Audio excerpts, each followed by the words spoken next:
আসসালামু আলাইকুম রহমতুল্লাহি ওবারাকাতুহু। সম্মানিত মুহতারাম হাজিরিন, রুজি রোজগার এবং রিজিকের মধ্যে বরকত নাজিল করার জন্য, বরকত হওয়ার জন্য কি আমল এবং তদবির কোরআনের মধ্যে রয়েছে। মেরা মুহতারাম হাজিরিন, আল্লাহ রাব্বুল আলামিন কোরআনের মধ্যে সমস্ত কিছু সমাধান রেখেছেন।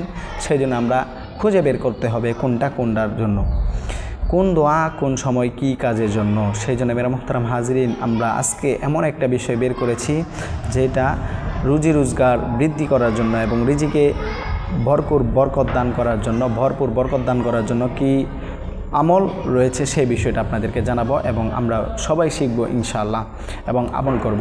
মেরা মুহতারাম হাজিরিন, সূরা আলে ইমরান নামে একটা সূরা রয়েছে, যে সূরাটা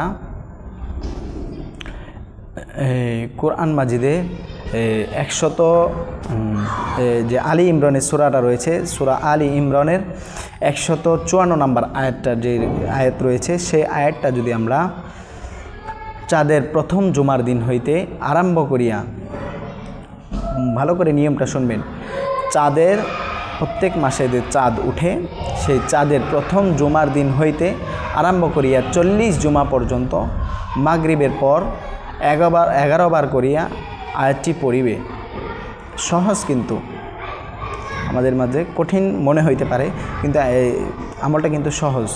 আয়াতটা একটু আধা পৃষ্ঠার মতো, 4-5 লাইন হবে, কিন্তু নিয়মটা সহজ, মনে রাখতে হবে। কিন্তু নিয়মটা কেউ নোট করে রাখতে পারেন।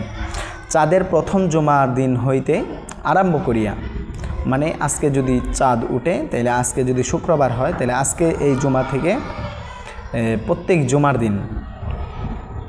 জুমার দিন হইতে আরম্ভ করিয়া 40 জুমা পর্যন্ত মাগরিবের পর 11 বার করিয়া এই আয়াত পড়িবে। আমরা অনেকেই জানি আরবি দিন শুরু হয় কিন্তু আগে রাত আগে শুরু হয়। আজকে বৃহস্পতিবার চলতেছে, মাগরিবের আগে যে মাগরিবের আজান দিবে তখন থেকে শুক্রবার চলে যাবে। তখন আমরা এই আমলটা করব বৃহস্পতিবার মাগরিবের পরে, এইটাকে বলে জুমার বার। বৃহস্পতিবার মাগরিবের আজান দিলে তখন আমরা এই আমলটা শুরু করব ইনশাল্লাহ। চাঁদের প্রথম জুমার দিন হইতে আরম্ভ করিয়া 40 জুমার পর্যন্ত মাগরিবের পর 11 বার করিয়া এই আয়াতটা পড়িবে ইনশাল্লাহ। আয়াতটা আমি বলে দিচ্ছি, বিসমিল্লাহির রহমানির রহিম।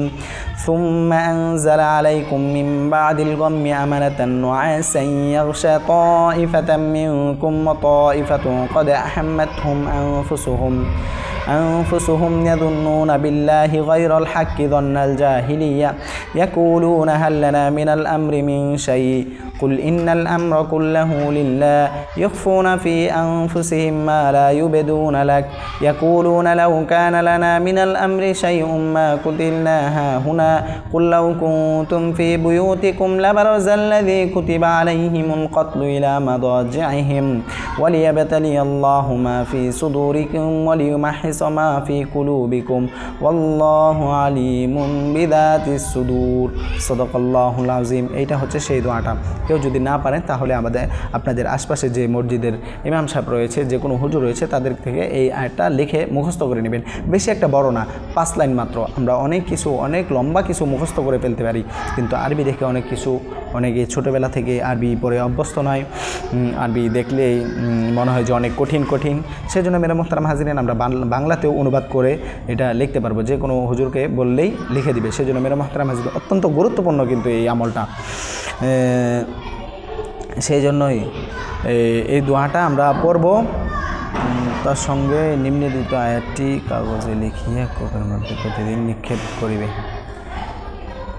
আর এটা করার পর যদি আমরা আরেকটা আয়াত রয়েছে, তার সঙ্গে নিম্নলিখিত আয়াতটি কাগজে লিখিয়া কূপের মধ্যে প্রতিদিন নিক্ষেপ করিবে, ইহাতে ইনশাল্লাহ রুজি রোজগার বৃদ্ধি পাইবে।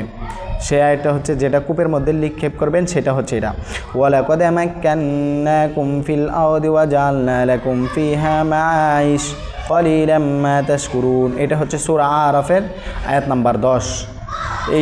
এই দুইটা করলেই হয়ে যাবে ইনশাআল্লাহ। আল্লাহ রাব্বুল আলামিন চাহেন তো আপনাদের ভরপুর রিজিকের মধ্যে বরকত দান করবেন। আল্লাহ রাব্বুল আলামিনের কাছে দোয়া করি আল্লাহ তাআলা যাতে আপনাদের প্রত্যেকের রিজিকের মধ্যে ভরপুর বরকত দান করেন, কামাই রুজির মধ্যে ভরপুর বরকত দান করেন, সঠিক নিয়মে হালাল পন্থায় আল্লাহ রাব্বুল আলামিন আপনাদের মধ্যে রিজিক বৃদ্ধি করে দেন, সেই দোয়া করি। আল্লাহ রাব্বুল আলামিন আপনাদের প্রত্যেকের মনের আশাকে কবুল আর মঞ্জুর করে দেন। ভালো থাকবেন, সুস্থ থাকবেন, আপনাদের দীর্ঘায়ু কামনা করছি। আসসালামু আলাইকুম রহমতুল্লাহি ওয়া বারাকাতুহু।